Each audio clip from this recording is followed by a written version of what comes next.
Hace poco publiqué un video sobre la controversia en que las escopetas se vieron envueltas durante la Primera Guerra Mundial,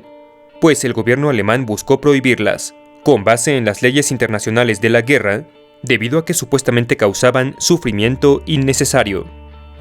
La interrogante general que invadió la sección de comentarios de aquel video fue: ¿por qué una guerra habría de tener reglas? ¿No se supone que en la guerra todo se vale? ¿No es ridículo que alguien quiera regular la violencia con la que unos seres humanos acaban con otros? ¿Quién castigaría a un país que no siguiera estas supuestas leyes? Después de todo, el fin definitivo de cualquier conflicto armado es acabar con el enemigo.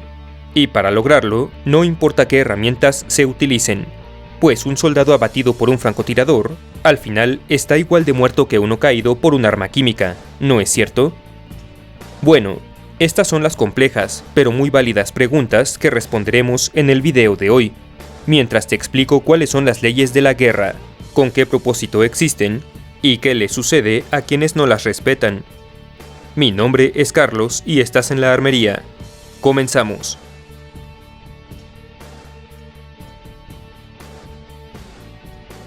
Bien, para comenzar, debemos aclarar que las bases de la ley humanitaria internacional, como se le conoce formalmente a las leyes de la guerra, fueron formuladas originalmente hace más de 100 años, durante la primera Convención de Ginebra en 1864, seguida por las conferencias de La Haya de 1899 y 1907, y finalmente por las de Ginebra en 1929 y 1949. Sin embargo, lo básico que debes saber es que todos los acuerdos alcanzados en dichos eventos tienen como premisa el hecho de que, en teoría, como seres humanos todos deberíamos tener algo de humanidad, e idealmente algo de honor, que nos impulsen a cumplir con nuestro deber patriótico, sí, pero sin causarle demasiado dolor a nuestro colega del bando contrario, quien a fin de cuentas es tan humano como lo somos nosotros, y está luchando por una causa que él también considera justa, lo suficiente como para poner su vida en riesgo. Entendido esto, hay que aclarar también que no, el fin definitivo de un conflicto armado no es, o no debería ser, acabar con el enemigo, sino simplemente neutralizar su fuerza de combate para terminar con una invasión, o bien, para invadirlo a él e imponer sobre sus territorios nuestra más correcta manera de pensar. El desafortunado detalle es que esto implica, invariablemente, inutilizar a sus soldados mediante la muerte, la herida, la conversión o la captura, para que no puedan seguir luchando. O dicho en otras palabras, la eliminación de seres humanos en la guerra no es, o no debería ser, el fin propio de esta, sino solo un medio para alcanzar la victoria, pero limitado siempre a un uso razonable, justificado y humano de la fuerza. Y es así que el objetivo de las leyes de la guerra es precisamente la regulación y supervisión de estos límites.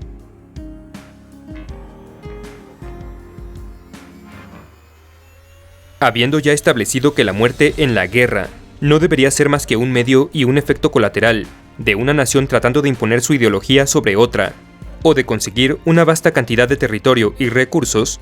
las leyes de la guerra están formuladas con base en los siguientes 5 principios básicos. Necesidad militar, que en general engloba a los otros 4 principios y está gobernada por diversas restricciones. En concreto, cualquier acción de combate o ataque, llevado a cabo por un país en contra de otro, debe estar siempre justificado como un acto necesario para contribuir a la derrota del enemigo, y siempre debe estar dirigido contra un objetivo legítimamente militar. Por lo tanto, cualquier potencial daño a civiles o su propiedad nunca puede ser el objetivo, principal o secundario, de ningún acto de guerra, y cualquier daño colateral que sí se llegara a realizar sobre ellos debe estar siempre limitado en toda medida posible y justificado por la ventaja militar obtenida. Distinción. Un principio definido bajo la ley humanitaria internacional que gobierna el uso legal de la fuerza en un conflicto armado,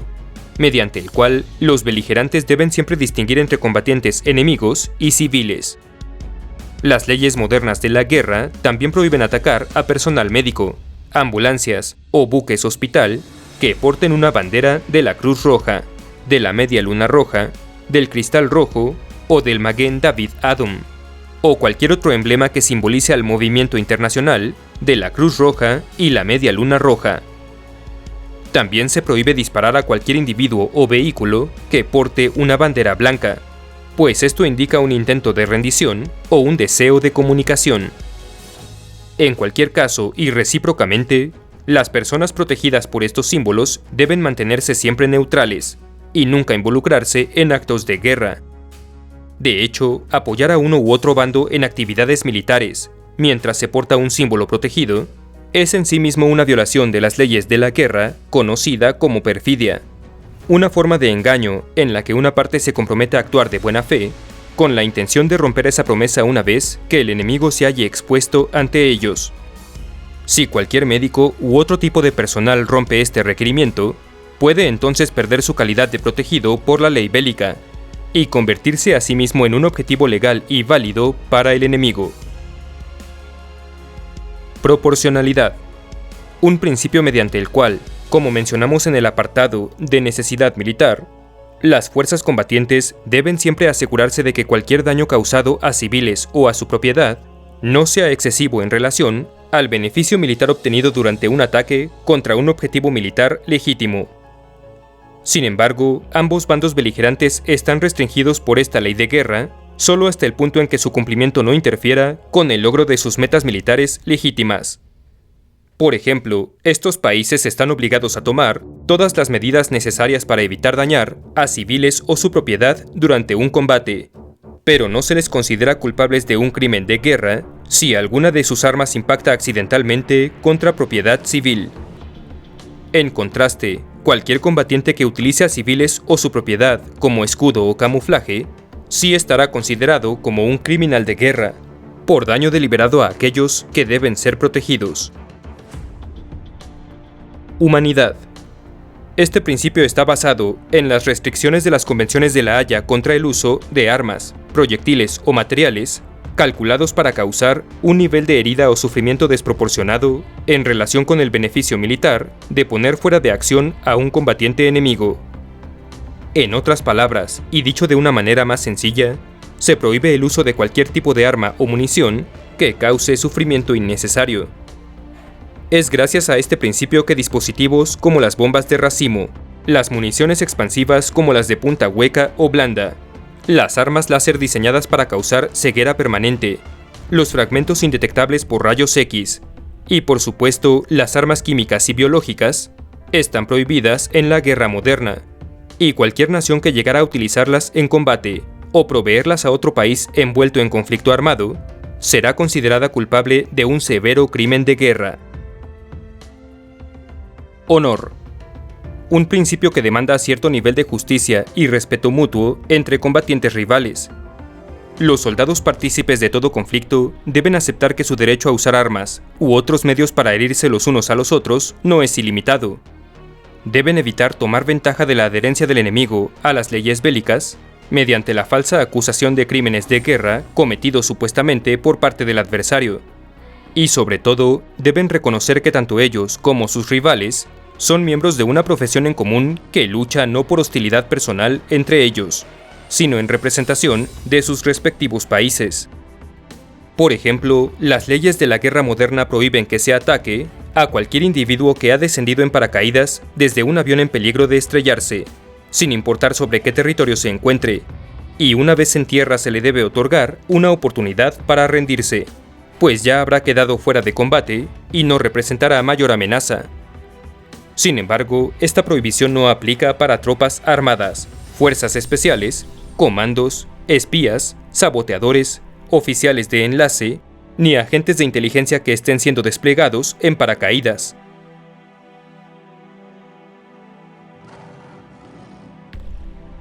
Las leyes de la guerra aplican no solo para naciones, sino también para individuos, y en particular para los miembros de una fuerza armada. Durante un conflicto, el castigo por violar la ley bélica puede consistir en otra violación de esta, específica, limitada y deliberada, en contra del transgresor inicial. Después del conflicto, aquellos individuos que cometieron crímenes de guerra o que ordenaron a su gente romper las leyes de la guerra serán juzgados individualmente en una corte internacional.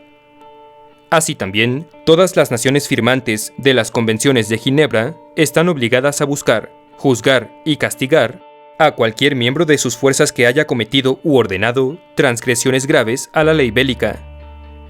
Los criminales de guerra capturados durante un conflicto pueden perder su calidad de prisioneros de guerra y toda protección asociada, por lo que su interrogación, juicio, encarcelamiento e incluso ejecución, de acuerdo a la ley doméstica de la nación captora, pueden ser considerados legales, aunque sigue estando prohibido privarlos de sus derechos humanos y de un juicio imparcial y justo.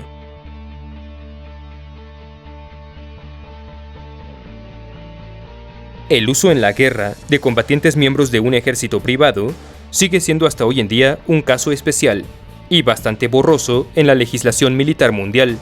principalmente porque su uso desvanece la línea entre un legítimo conflicto militar librado por dos o más naciones y uno librado por empresas privadas. Las leyes de guerra internacionales aún no cuentan con un consenso en este tema, pero en 2001, la ONU hizo pública la Convención Internacional contra el reclutamiento, uso, financiamiento y entrenamiento de mercenarios, que desde entonces ha sido ratificada ya por 46 países. Sin embargo, es necesario hacer notar que potencias militares clave como los Estados Unidos, el Reino Unido, Rusia, Francia, China, Japón, las dos Coreas, India, Pakistán e Israel no se encuentran entre los países que han firmado o ratificado dicha convención, pues la mayoría de los adherentes de esta son naciones de África, el Medio Oriente y en Latinoamérica Perú, Uruguay, Ecuador, Venezuela, Honduras, Cuba y Costa Rica. Si el video te gustó, apreciaría mucho tu like, tu suscripción y tu visita a mis redes Facebook, Twitter e Instagram cuyos enlaces tienes en la descripción. Un abrazo a los generales de la armería, Restored, Mateo Manuel Dirieburna, Médico Rubén Darío Fonseca B, un tal Oscar Poraí, Gustavo Durán, Emanuel Seoane, Ana Gamiño, Tomás Aristein, Andrei Jesús Espinosa, Víctor López, Kelvin Cero, Horacio Mata González, Michael José Mayorga Salazar, Pablo Alessandrini, Ernesto Hernández Puga, Ferry Fox, Gustavo Plaza, Gerardo Sánchez de la Barquera, Ribenk, Nazareno Bérgamo, Emilio Anguiano, John Wick y Víctor Guzmán Godínez, así como a los miembros tropa y oficiales por su invaluable apoyo. Muchas gracias y hasta la próxima.